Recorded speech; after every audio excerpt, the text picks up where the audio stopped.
네, 할렐루야. 오늘도 하나님께서 우리에게 좋은 날 주심을 감사합니다. 이 날도 주님의 날로 주님께서 움직이시고 주님이 역사하실 줄을 믿습니다. 오늘 말씀은 이제 이 사사기의 새로운 편이라고 할 수 있는데요. 오늘부터 17장 이후부터는 이제 역사적인 어떠한 그 연대기적인 어떤 내용이 아니라 사사 당시에 있었던 주요한 두 가지 큰 사건에 대하여 오늘 말씀하고 있습니다.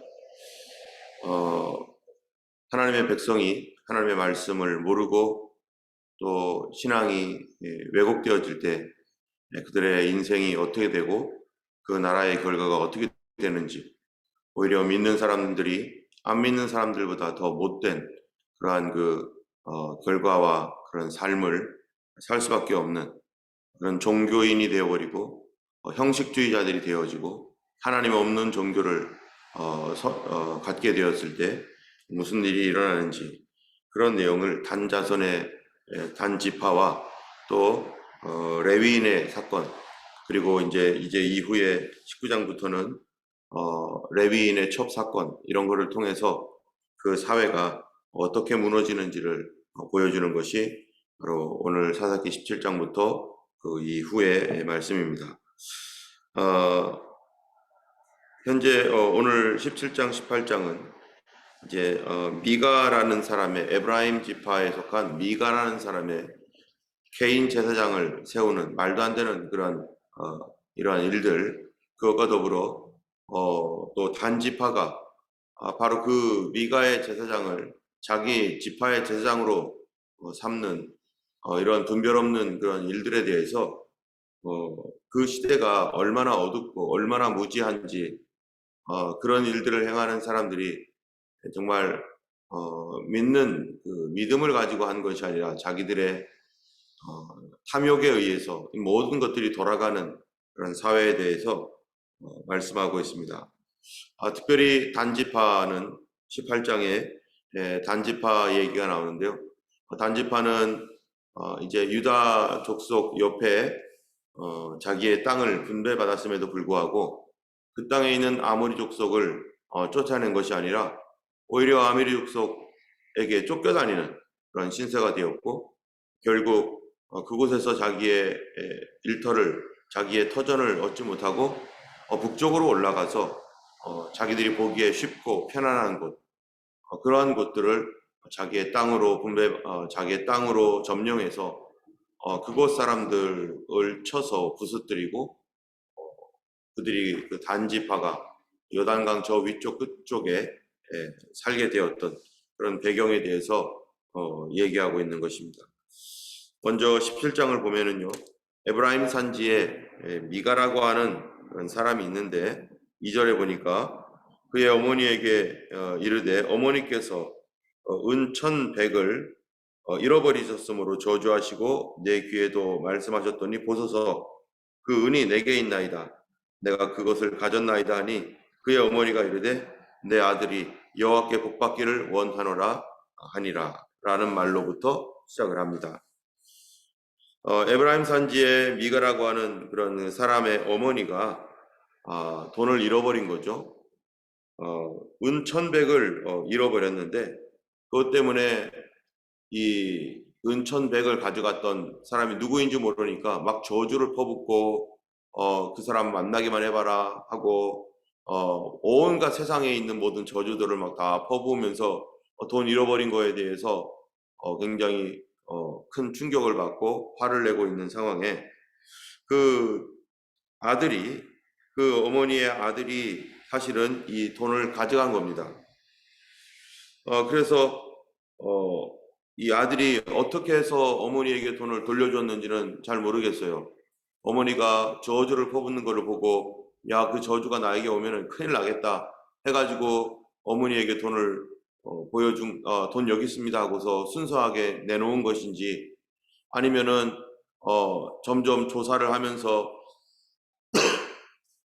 자기 자신이 이제 들킬 것 같으니까 그래서 들키기 전에 그냥 자수하는 심정으로 어머니에게 엄마 여기 돈 있어요. 돈 사실은 내가 가져간 거예요.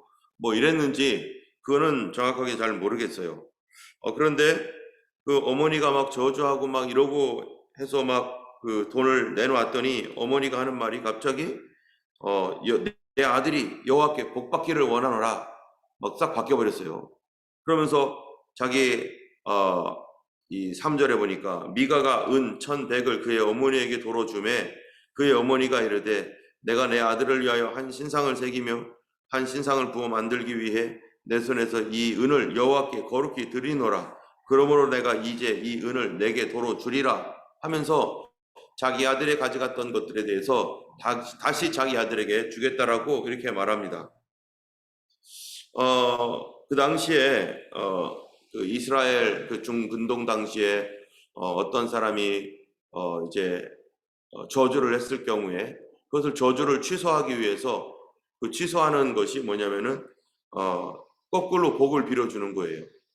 그래서 이 아들에 대하여 이 아들이 그 저주가 막 그냥 막 퍼부었으니까 이 아들에게 그 엄마는 이 아들에게 임할 저주가 되지 않도록 오히려 이제 복 받기를 원하라 하면서 그거를 취소하기 위해서 막 복을 내려주고 그런 다음에 복 받기를 원하라 한 다음에 사실 뭐를 해야 됩니까?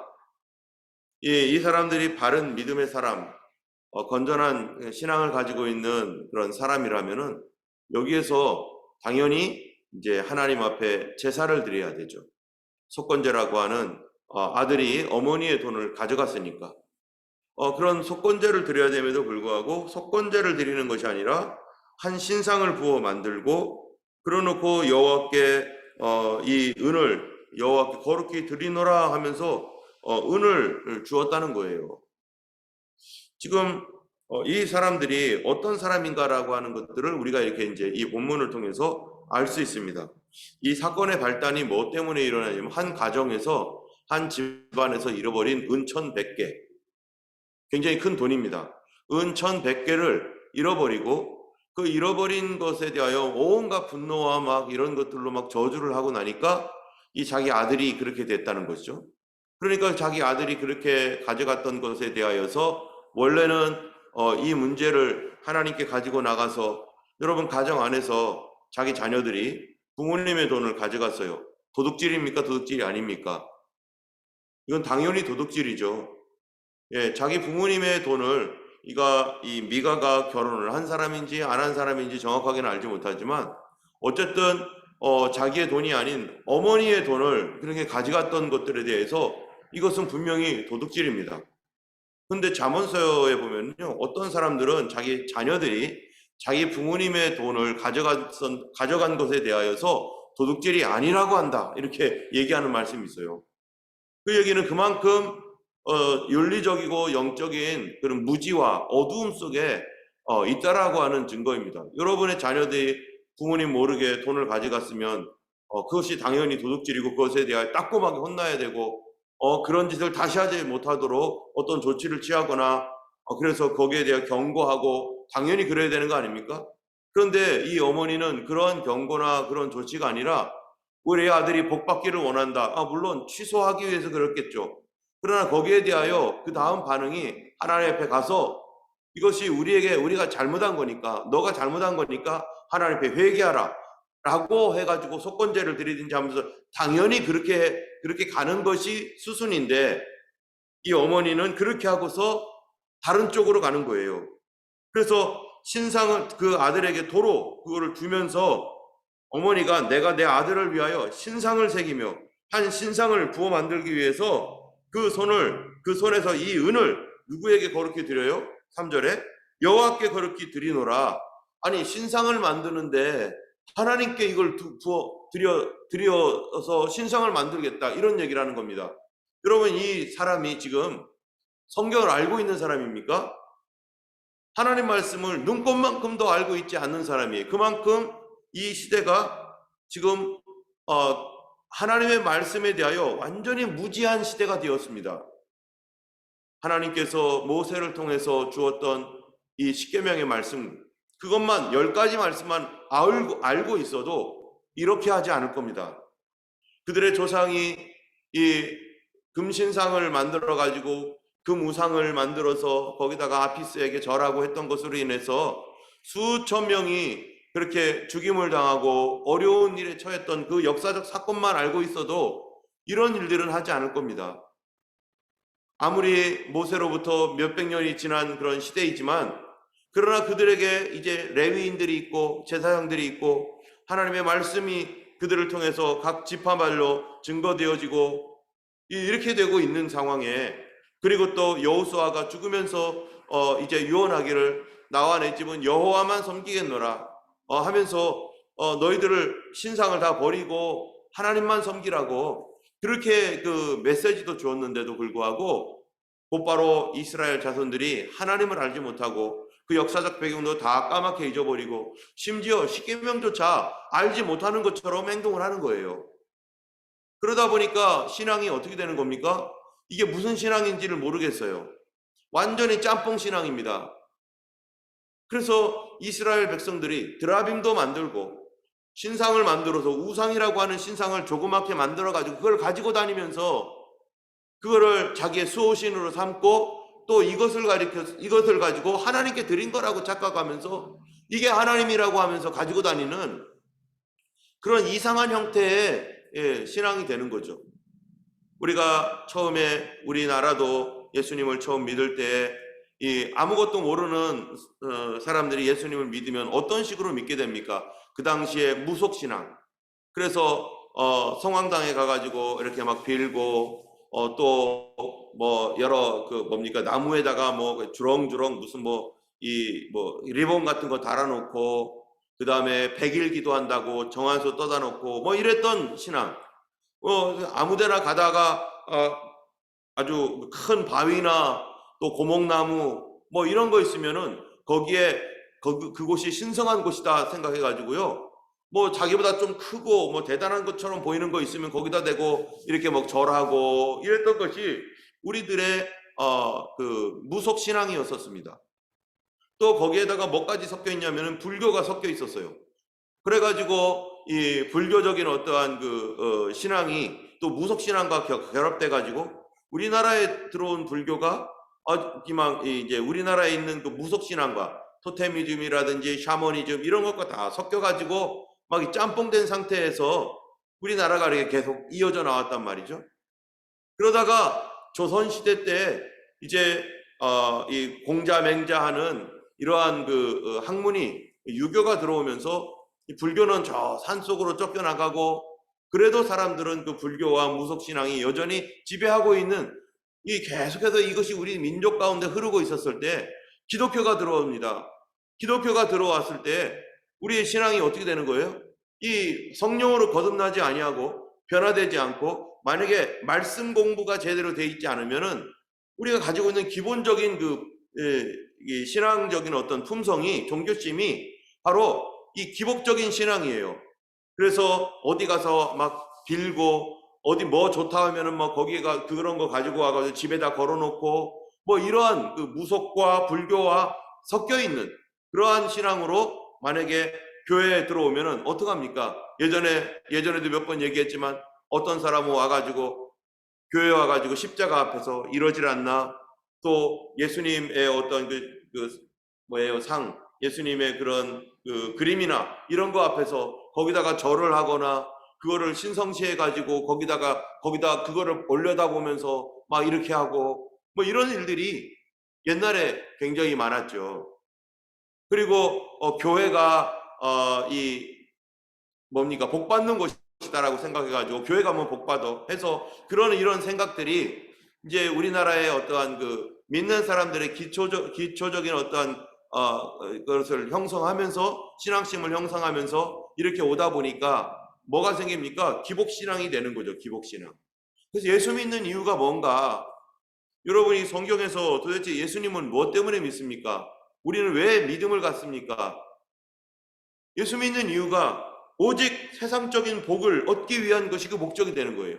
그래서 잘 살아야 되고 돈 벌어야 되고 또 내 몸 건강해야 되고 우리 자식들 앞길 열려야 되고 그들이 뭐 도덕적이고 윤리적이고 거룩하고 뭐 이런 거 소용없어요.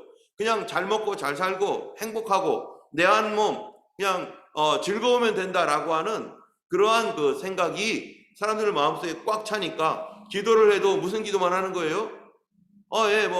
사업 성공해달라고. 그 다음에 사업 성공하면은 그 다음 돈 더 많이 벌게 해달라고. 그래서 돈 더 많이 벌면은 이제는 건강하게 해달라고. 우리 자식들 잘 되게 해달라고. 우리 자녀들 다 성공하게 해달라고. 이게 메인 기도 제목이에요. 항상 기도 제목은 그거밖에 없어요. 여러분, 성경에서 말씀하고 있는 바가 그런 겁니까? 정말로 우리 자녀들이 거룩한 품성과 진리를 사랑하고 정말로 올바른 정신을 가지고서 이 세상을 변화시키고 이 잘못된 그 죄와 악으로 가득 찬 세상에 복음의 말씀으로 그들을 참으로 빛 가운데로 돌아오게 하고 우리의 삶이 참으로 주님의 메신저와 같이 진리를 지키고 그런 어떠한 이 더 높은 가치를 추구하는 어떤 그런 것이 아니라 그냥 내 몸 하나 잘 먹고 잘 살으면 그걸로 끝나는 그러한 그 삶, 평생토록 그것을 기도하고 그거 이외에는 어떤 기도도 안 하고 그것을 기도라고 착각을 하고 있고 이러한 삶을 살 때 바로 그 사회가 무너지는 것이죠. 이 사사기 시대에 바로 이 짧은 이 구절을 통해서 그 시대의 그 주변의 사람들이 어떻게 살고 있는지를 지금 보여주고 있는 겁니다. 자, 그래서 여기에 3절에 보면은요, 3, 4절에 보면은 미가가 은 100을 그의 어머니에게 도로 주매 그의 어머니가 이르되 내 아들을 위하여 신상을 새기며 한 신상을 부어 만들기 위해 내 손에서 이 은을 여호와께 거룩히 드리노라. 그러므로 내가 이제 은을 내게 도로 주리라. 미가가 그 은을 그의 어머니에게 도로 주었으므로 어머니가 그 은 200을 가져다가 은장색에게 주어 신상을 새기고 한 신상을 부어 만들었더니 그 신상이 미가의 집에 있더라. 5절에 보면요, 그 사람 미가에게 신당이 있으므로 그가 에봇과 드라빔을 만들고 한 아들을 세워 그의 제사장으로 삼았더라. 정말 말도 안 되는 막 일들이 막 일어나고 있습니다. 이 무슨 말입니까? 이제 신상을 부어 만들기 위해서 은 200을 가져다가 신상을 만들었어요. 지금 그것을 하나님께 도로 주었다. 하나님께 거룩히 드리노라 해놓고 그 돈으로 신상을 만들었어요. 은 200으로. 지금 신상 만드는 것은 그게 하나님께 드리는 겁니까? 이게 지금 어떤 상황이냐면은 종교가 짬뽕되어 있는 거예요. 혼합되어 있는 거예요. 그래서 이게 지금 마치 이런 거죠. 우리가 교회에 나오는데 교회에서 헌금할 것을 가지고 그 헌금을 가지고 교회에서 마치 이 예수님 모습의 어떠한 신상을 만들었어요. 근데 예수님 모습도 아니에요. 이거는 그냥 대충 어떤 자기가 원하는 어떤 모습에 자기가 생각한 대로 그냥 하나의 그 스태츄트 이러한 그 조각품을 만들어 가지고 거기서 은으로 만들었어요. 그리고 그것을 교회에다가 떡 버젓이 십자가 아래다 딱 놓은 거예요. 그러면은 사람들이 어떻게 하겠어요? 거기 와가지고 이제 사람들이 어떻게 할 거냐면은 정말 정신이 똑바로 있으면 왜 그런 게 거기 있냐고 교회에 이거 치우라고. 이거 예수님 상이라고. 아니 예수님 상 어디 성경에 예수님 상 세우고 그러라고 했냐고. 치우라고. 당연히 이렇게 나가야 되는 거 아니겠어요? 그런데 이 사람들이 거기에다가 아무것도 모르는 거예요. 성경도. 그러니까 그 앞에서 예배드리고 거기다가 그 앞에다가 올려다 보면서 기도하고 이런 상태가 되는 거예요. 만약에 이 교회에 그런 식으로 있는 교회가 있다면 어떻게 되겠어요? 그거 가져와 가지고 여기다가 신상 만들어 놓고 예수님이라고 해 거기다 절하고 하는 그런 거. 이게 막 이방의 신상과 하나님의 교회가 짬뽕이 돼 가지고 이게 지금 뭔지를 모르는 그런 상황입니다. 그러니까 이 사람들이요, 여기에 신상 만들어 놓고 이것은 하나님께 드린 거라고 하고, 그리고 거기에다가 뭐를 만들어, 에봇과 드라빔을 만들고. 에봇이 뭡니까? 드라빔은 그 당시 중동 사람들이 가지고 다니는 개인 수호신 우상이에요.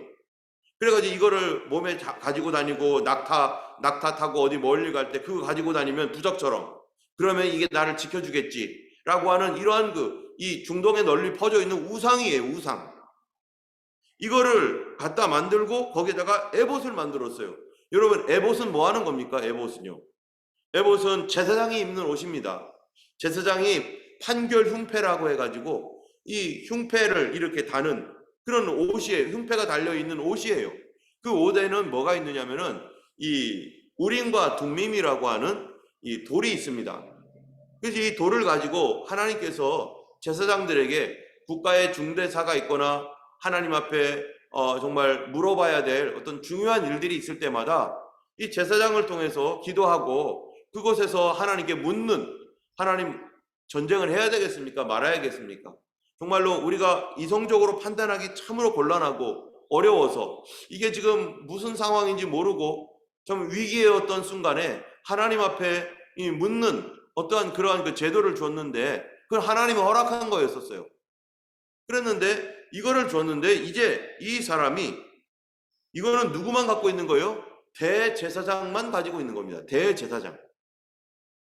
근데 대제사장만 가지고 있어야 할 이 에봇을 만들어 놓고 그 다음에 신당을 세우고 에봇과 드라빔을 같이 놓고 지금 이게 지금 거기에다가 자기 개인 제사장을 또 고용을 했어요.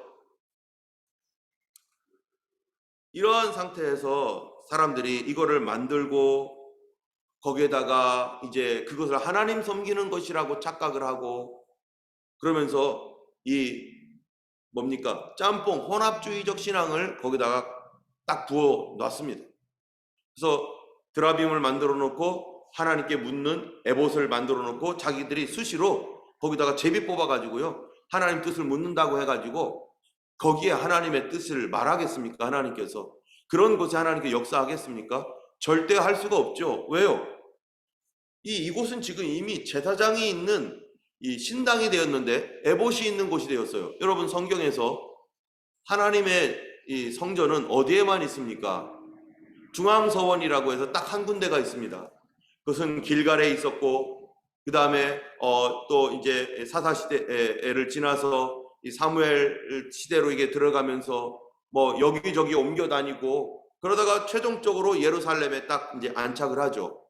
지금 한 군데에 있어서 거기에서 이 중앙서원 오직 한 군데에 하나님의 이 성전이 있는데 지금 이 당시에는요 사사기에는 그런 성전 필요 없는 거예요. 자기들이 임의로 막 만들고 그리고 자기들이 임의로 제사장 고용하고 한 가문에 제사장을 자기들이 고용을 해요. 그래서 거기서 예배드리는 이러한 그 상황이 바로 사사기의 상황입니다. 이 사사기는요 이러한 상황 속에 있는 때가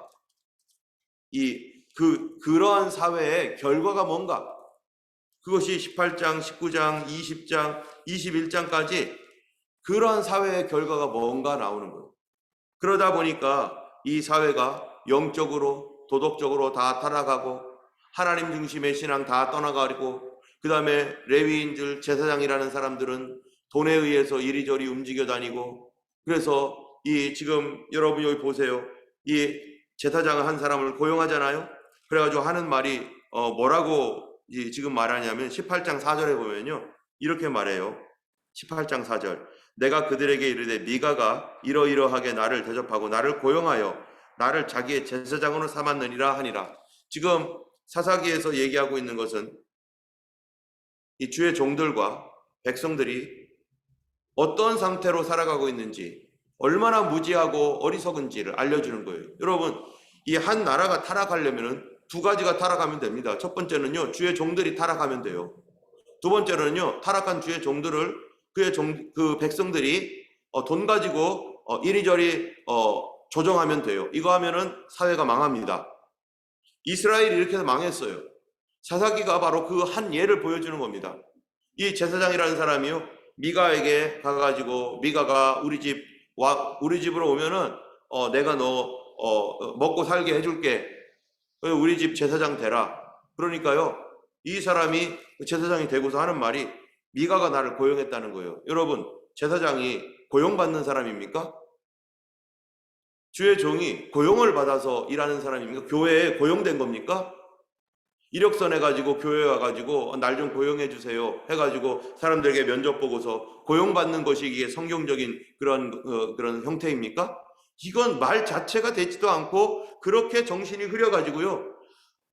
만약 어떤 주의 종이 목사님이든지 누군가가 내가 교회에 고용되었다라고 생각한다면은 그의 주인은 누구인 거예요? 그는 누구에게 고용된 겁니까? 하나님께 고용된 겁니까? 아니면 장로님이나 아니면은 교회에 있는 어떤 청빙위원회나 누구에게 도대체 고용된 겁니까? 누가 그에게 살 길을 주고 그는 누구의 종입니까? 나라가 이렇게 되니까, 교회가 이렇게 되니까 망한 거죠. 자기를 스스로 그들이 나를 고용했다. 저 장로님이 나에게 돈을 주고 저 장로님이 나를 고용한 거야.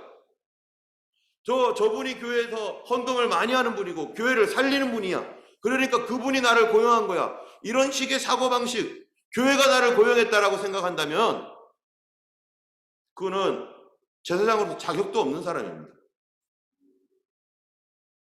제사장은 고용받는 사람이 아닙니다.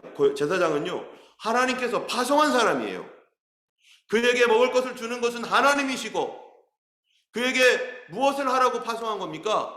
진리의 말씀을 선포하고 백성들을 하나님 말씀으로 바르게 가르치고 다스리라고, 그들을 말씀으로 섬기라고, 하나님의 뜻을 딜리버리, 하나님의 뜻을 전달하라고 그들에게 보낸 사람이지, 자기들이 원하는 대로 돈 줄 테니까 우리 교회 이만큼 줄 테니까 와서 우리 교회에서 말씀 전해주세요. 그러면은 지금 이 사람이 무슨 말씀을 전해야 되는 거고 이 사람이 무슨 정신으로 교회에서 사역을 합니까? 바로 이 사사기 당시는요, 이 가장 어두웠던 한 예를 보여주는 거예요. 사사기 안에 밝은 면도 있죠, 물론. 그러나 어두웠던 면, 그 가장 어두웠던 면이 왜 이렇게 되었는가? 그것이 바로 첫 번째로는 주의 종들이 정신이 없는 사람들이에요. 자기는 고용받는다라고 생각하는 사람들이었고, 두 번째로 하나님의 백성들은 뭐한 사람들이요? 주의 종들을 돈으로 매수해서 돈 가지고 이리저리 조종하는 사람들이에요. 그래서 우리 돈 많이 줄 테니까 여기 오세요. 우리 대우 더 좋게 해줄 테니까 여기 오세요. 그런다고 따라오는 사람이라면은 그거는 사꾼이죠. 돈 때문에 이리저리 따라간다면은 어디 나를 더 대우를 잘해주는 데 없나? 어디를 가면은 우리에게 뭐 조건이 더 좋고 그런 데 없나? 만약에 이런 생각을 가지고 그 종이 그 사람이 여기저기 이력서 내고 이 교회 저 교회 기웃기웃 거린다면 아무리 학력이 있고 아무리 뭐 대단하더라도 그 사람은 사꾼입니다. 왜요? 돈 때문에 왔다 갔다 하니까. 사꾼이라는 게 뭡니까? 삭스를 받고 일하는 사람이 사꾼이잖아요. 모든 사람은, 이 땅에 있는 사람들은요, 그 직장인들은 사꾼이라고 할 수 있죠. 삭스를 받고 일하는 사람이니까. 그런데 그 연봉이 얼마냐, 또 얼만큼 대우를 해주고 프렌즈 베니핏이 얼만큼 있느냐, 뭐 이런 거에 따라서 사실 이 사회가 여기도 갔고 저기도 가고 누가 나를 더 잘 대해주나 이렇게 해서 움직이지만, 교회는 어떻게 움직입니까? 교회 주의 종들은 어떻게 움직여야 됩니까? 그거의 조건이 아니라 하나님께서 나를 보내셨는가? 아골골짝 빈들에도 복음 들고 가오리다라고 하는 찬양처럼 정말로 사람들도 없고 다 쓰러져가는 교회일지라도 주님께서 나를 그곳으로 보내신다면, 주님 제가 가겠나이다. 저 대우가 좋았던 곳에서조차도 거기에서 아니라 이제 너 이쪽으로 가라. 나를 지명하여 하나님께서 그곳으로 보내면 주님 제가 그쪽을 향하여 가겠나이다 하고서 좋았던 것들 다 내려놓고 가는 것이 주의 종이고, 그게 바로 올바른 정신을 가지고 있는 그런 올바른 신앙이죠. 그런데 미가 당시에는 이 사람들이 돈 갖고 이리저리 옮겨 다니고, 만약에 이런 것 때문에요, 더 큰 교회, 자기의 소명과 사명이 있어서 하나님 부르심 때문에 그곳으로 간다면 그거는 영광받을 일이고 감사할 일이지만, 자기가 가만히 보니까 여기보다는 저기가 더 대우가 좋으니까 그쪽으로 가야겠다 해가지고, 만약에 그런 식으로 해서 여기저기 옮기고, 성도들도 마찬가지죠. 성도들도 마찬가지로 그런 식으로 어디가 우리 자녀들에게 뭐 더 좋은 그 뭔가를 주고 우리에게 뭐 더 좋은 그 문화적인 어떤 혜택과 또 종교적인 신앙적인 어떤 혜택을 주는 곳이 어디냐, 이것 따라서 움직인다면 그도 똑같은 사람이죠. 우리는 하나님의 말씀에 의해서 주님의 인도하심 따라서 움직이는 것입니다. 하나님의 진리의 말씀이 어디 있고 하나님의 뜻이 어디 있는가에 궁금함을 가지고 주의 뜻을 물으며 가는 것이지, 오늘날 이 사회를 이렇게 바라보면서 좀 오늘날 21세기의 이 현대 교회가, 한국 교회나 호주 교회나 이런 교회가 돈에 의해서 지배를 받고 그것에 의해서 움직여지고 있는 이 시대가 아닌가. 그런 시대가 되지 않도록 주의 종들과 또 백성들이 정신을 차려야 될 것입니다. 그것은 어떻게 해야 됩니까? 하나님 말씀을 알아야 됩니다. 하나님 말씀이 무엇인지 깨달아야 돼요. 하나님 말씀을 신뢰해야 돼요.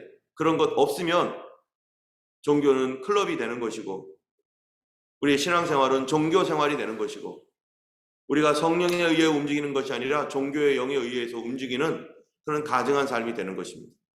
오늘 이 말씀을 통해서 그 뒤에 말씀들은 너무 많지만 우리가 오늘 이 말씀을 통해서 정말로 나는 어떠한 사람인가, 우리 교회는 그런 교회 아닌가, 이 땅은 어떠한 땅인가, 우리가 정말로 정신을 차리고 주님 앞에 하나님의 부르신 부름과 하나님의 소명을 따라서 주님께서 부르심을 따라 좁은 길로 걸어갈 수 있는 그런 교회가 되도록 우리 자녀들도 정말 바른 믿음으로 살아가고 참으로 어떠한 자기의 혜택과 돈에 의해서 또 그런 것으로 사람을 조정하거나 움직이려고 하는 그러한 썩은 그러한 신앙이 아니라 정말로 정직하고 바른 신앙으로 우리 하나님 앞에 이 믿음을 계속해서 전수할 수 있는 그런 교회가 될 수 있도록 우리가 함께 기도하기 원합니다. 이 시간 우리 함께 기도하겠습니다. 걸어가신 하나님 아버지 감사합니다. 참으로 어두워진 이 시대 가운데 참으로 우리가 무엇에 의해서 움직입니까? 참으로 우리 모든 성도들이 하나님 말씀에 순종하여 믿음으로 살아가게 하여 주시고 자기의 가진 것들을 자랑하거나 하나님 그런 것들로 하나님 힘을 가지고 하나님이여 참으로 세상에서 하듯 하나님도 움직이려고 하는 하나님 그런 죄악과 아버지 하나님의 허물이 있다면 주 하나님이 사하여 주시며 언제나 겸손하게 우리 하나님 앞에 엎드려 참으로 주님과 깊은 교제 안에서 하나님이여 주님과 아버지 하나님 친밀함 가운데서 살아갈 수 있는 저희들 될 수 있게 도와주옵소서. 이 세태를 따르지 않게 하시고 이 세상 풍조를 따르지 않게 하시고 오직 말씀의 방향을 따라서 말씀대로 살아가는 하나님이여 저희 교회가 되게 하시고 또 우리 모두가 되도록 축복하여 주시며 우리 자녀들도 하나님이여 참으로 하나님 말씀에 의해서 움직이는 하나님 세상을 따라가지 아니하고 하나님 말씀을 순종할 수 있는 자녀들로 살아갈 수 있도록 도와주시고 우리 교회 하나님 보존하여 주셔서 세속화되지 않게 하여 주시고 끝까지 하나님 앞에 거룩함과 정결함을 지킬 수 있는 그런 교회가 될 수 있도록 도와주시고 우리 안에 하나님이 들어와 있는 아버지 하나님 기뻐하지 아니하는 것들이 있다면 주님 이 모든 것들 다 끊어주시며 하나님 언제나 하나님 이름 없이 빚도 없이 하나님 겸손하게 섬기는 우리 모두가 될 수 있도록 도와주시옵소서. 한 분 한 분 축복하여 주시고 하나님 나라와 그 영광을 위해서 하나님을 살아가는 우리 모두가 되길 간절히 원하옵고 우리 주 예수님 이름으로 기도드렸습니다. 아멘. 하늘에 계신 우리 아버지 이름이 거룩히 여김을 받으시오며 나라의 임하옵시며 뜻이 하늘에서 이룬 것 같이 땅에서도 이루어지이다. 오늘날 우리에게 일용할 양식을 주옵시고 우리가 우리에게 죄 지은 자를 사하여 준 것 같이 우리 죄를 사하여 주옵시고 우리를 시험에 들게 하지 마옵시고 다만 악에서 구하옵소서. 되게 나라와 권세와 영광이 아버지께 영원히 있사옵나이다. 아멘. 오늘도 주님과 동행하시는 거룩한 한 날 되기를 예수님의 이름으로 축원합니다. 우리 함께 기도하겠습니다.